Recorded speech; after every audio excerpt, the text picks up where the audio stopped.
한 목소리로 우리 같이 읽겠습니다. 아시아의 교회들이 내게 무난하고 아굴라와 브리스가와 그 집에 있는 교회가 주 안에서 내게 간절히 무난하고 모든 행제도 내게 무난하니 너희는 거룩하게 입맞춤으로 서로 무난하라. 나 바울은 친필로 내게 무난하니 만일 누구든지 주를 사랑하지 아니하면 저주를 받을지어다. 우리 주여 오시옵소서. 주 예수 그리스도의 은혜가 너희와 함께하고 나의 사랑이 그리스도 예수 안에서 너희 무리와 함께할지어다. 아멘. 우리 옆에 있는 분들 인사를 나누겠습니다. 예수님 안에 좋은 길이 있습니다. 예수님 안에 좋은 길이 있습니다. 예수님 안에 좋은 길이 있는 줄로 믿습니다. 드디어 고린도전서의 마지막 부분입니다. 오늘 우리가 읽은 이 마지막 부분을 두 단락으로 나누어서 한번 살펴보도록 하겠습니다. 19절부터 21절 1단락은 19절부터 21절입니다. 이 단락은 무난 인사를 드리는 내용이 기록되어 있습니다. 편지를 다 쓰고 난 다음에 바울 사도가 고린도 교회 성도들에게 아시아에 있는 교회도 무난하고 우리 시글라도 내게 무난하고 이렇게 무난한다. 그것도 간절히 무난한다. 그렇게 인사하고 있는 내용입니다. 그리고 22절부터 24절까지는 고린도 교회에 드리는 마지막 경고 또는 마지막 권면이라고 할 수 있습니다. 그 말씀을 기록하고 있습니다. 1단락 인사부터 한번 살펴보도록 하겠습니다. 19절부터 21절까지 제가 한번 읽어드리겠습니다. 아시아의 교회들이 너에게 무난하고 아굴라와 브리스가와 그 집에 있는 교회가 주 안에서 너희에게 간절히 참 이게 그냥 인사하는 것이 아니라 아주 간절히 인사했다는 거죠. 모든 행제도 너에게 무난하니 너희는 거룩하게 입맞춤으로 서로 무난하라. 나 바울은 친필로 너에게 무난하노니. 읽은 구절에 보면 무난하다라는 이 말을 이 짧은 구절에 5번이나 들어갑니다. 이것을 보면 기독교는 인사를 몹시 중요하게 여기고 있다는 사실을 우리가 알게 되죠.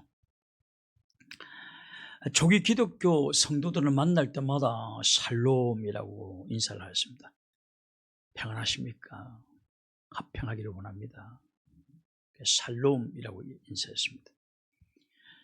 그리고 방금 읽은 짧은 구절에도 무난한다. 그것도 간절히 무난한다라는 인사를 5번씩이나 기록하고 있습니다. 이것을 보면 기독교는 인사를 매우 중요시한다. 할렐루야. 알게 되죠. 여러분, 왜 인사가 중요할까요? 왜 인사가 이렇게 중요할까요? 인사하지 않으면 사람들이 오해를 합니다. 예수 믿는 사람들이 주변에 인사성이 없으면 세상 사람들이 오해를 해요. 오해를 합니다. 예수 믿는 사람들이 인사성이 없으면 안 돼. 세상에서 가장 인사 잘하는 사람이 교회 다니는 성도이어야 하는 것입니다. 인사하지 않으면 사람들이 오해를 해요. 우리의 좋은 모습들을 다 오해를 합니다. 사람들은 인사를 하지 않으면 자기 자신을 무시한다라고 생각을 합니다. 나를 무시하는구나. 그러면 인사를 하지 않으면 인간관계가 깊어지질 않습니다. 인사하지 않는 사람하고 관계가 깊어질 리가 없지 않습니까? 인사하지 아니하면 되게 무례하구나, 교만하구나 라는 오해도 받습니다. 인사하지 아니하면 그래서 사람들과 소통도 되지 않습니다. 인사하지 아니하면 늘 타인이에요. 늘 타인. 깊어지지 않기 때문에 소통이 안 되기 때문에 늘 타인이 거리감을 느끼게 되죠. 여하튼 인사하지 아니하면 여러 가지 오해와 갈등을 겪습니다. 인사하지 아니하면 결국 손해는 자기에게 가는 것입니다. 외로워져요. 인사 잘하는 사람이 되어야 하는 것입니다. 여러분 어느 곳에 있든지 인사 잘하는 사람이 되어야 됩니다. 저 사람이 누굴까? 궁금해요.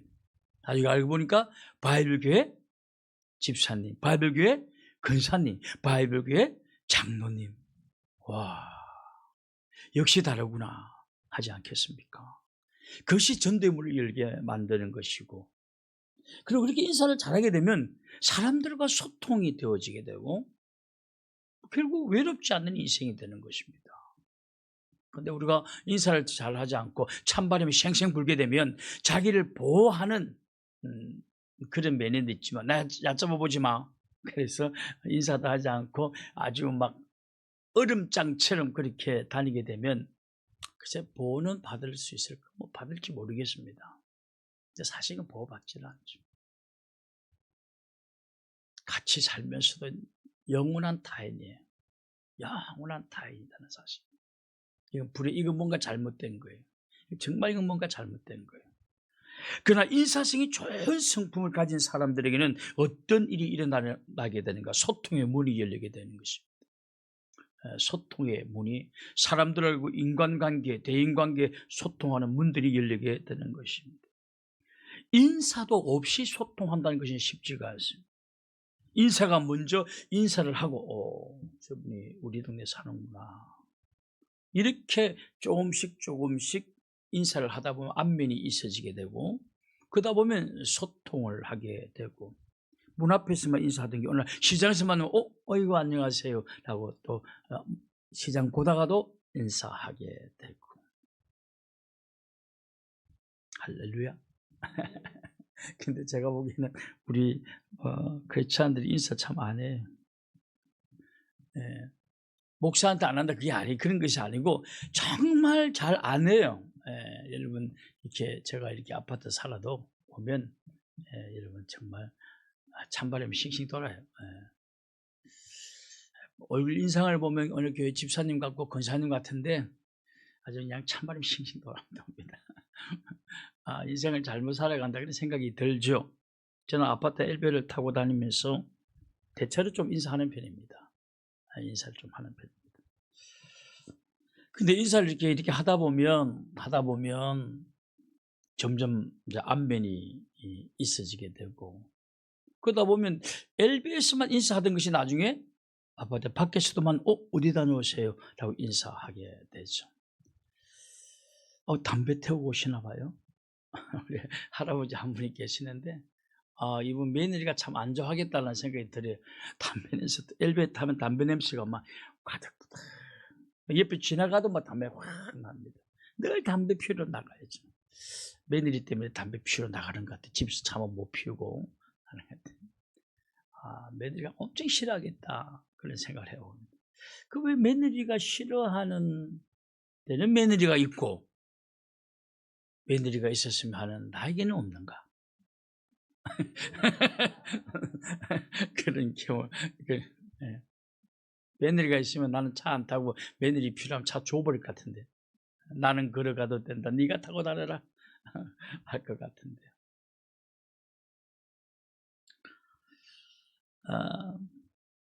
그렇게 인사를 하다 보니까 오늘 새벽에 딱 보면 딱 근사님 타입이야. 그러면 아유 새벽기도 나가세요. 네.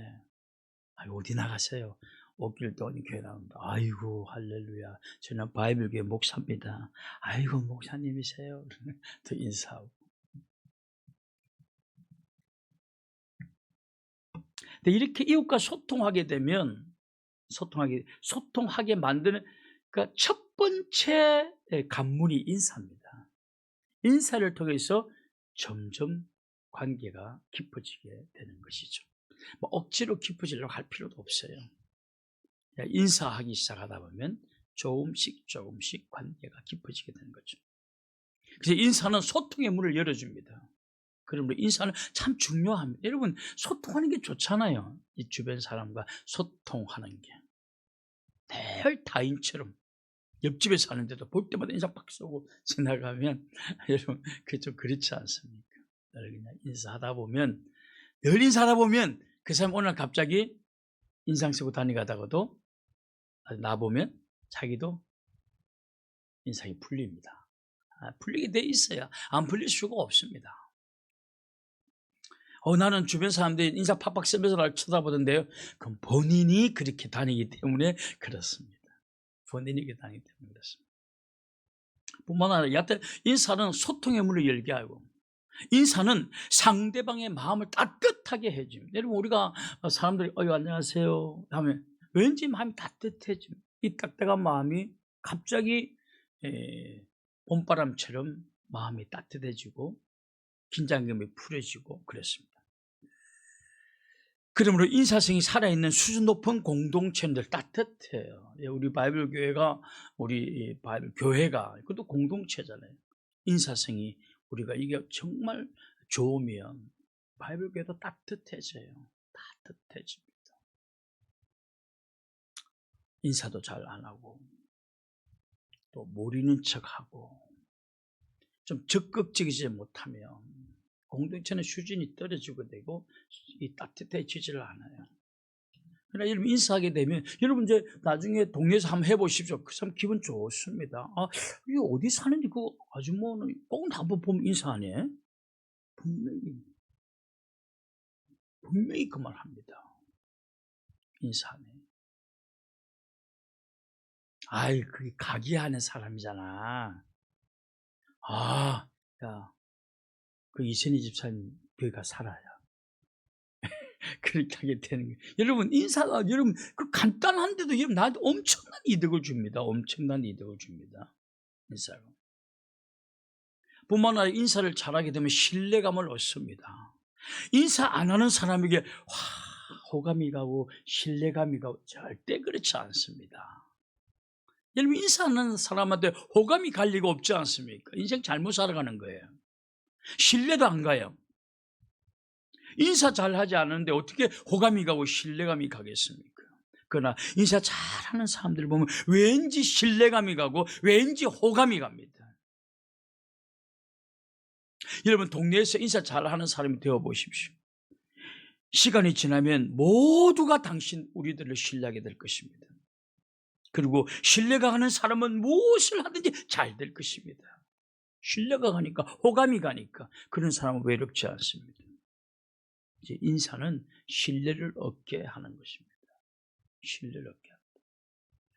뿐만 아니라 여러분, 인사는 어려운 환경을 만났을 때 많은 도움을 받습니다. 인사를 잘 하고 다니다 보면 나중에 많은 도움을 받습니다. 모르는 관계에서는 도움 받기가 힘듭니다. 여러분, 모르는 사람이 길거리에서 뭔가 폭행을 당하든지 뭔가 이렇게 어려운 일을 당하면은 이게 보니까 모르는 사람이, 그러면 그냥 지나가요, 안 지나가요? 모르는 사람은 대체로 지나갑니다. 대체로 못 본 척하고 지나. 근데 딱 보니까 우리 교회 김용욱 집사님이네. 그럼 어떻게 합니까? 가다가도 어떻게 해요?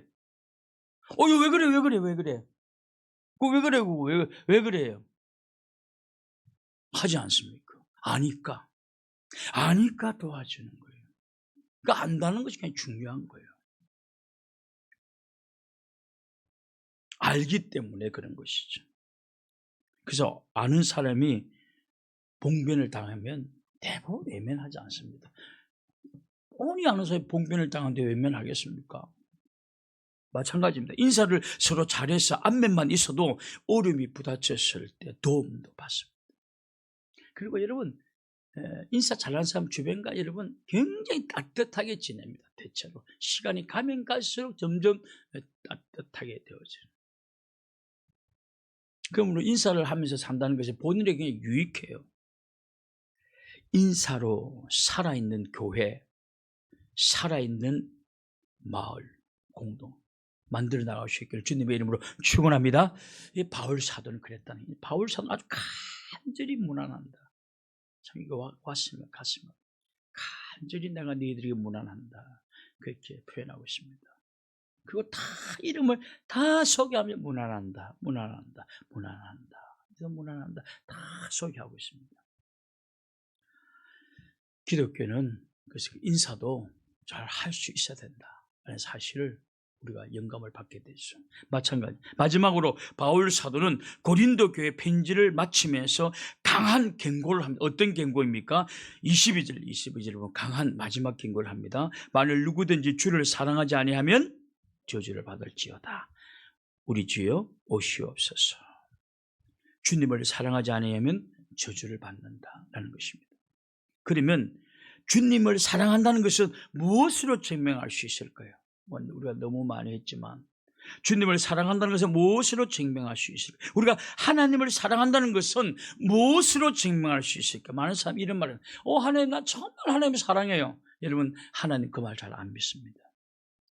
여러분, 내가 정말 하나님 사랑하는 마음이 내 속에 있고 내가 하나님을 사랑한다라고 고백했기 때문에 내가 정말 하나님을 사랑하는 줄로 착각하고 있는 사람들이 많습니다.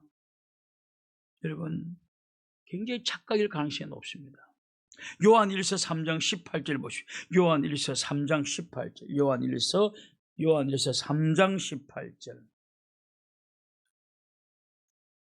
요한일서 3장 18절에 보면 자녀들아 우리가 말과 혀로만 사랑하지 말고 행함과 진실함으로 하자.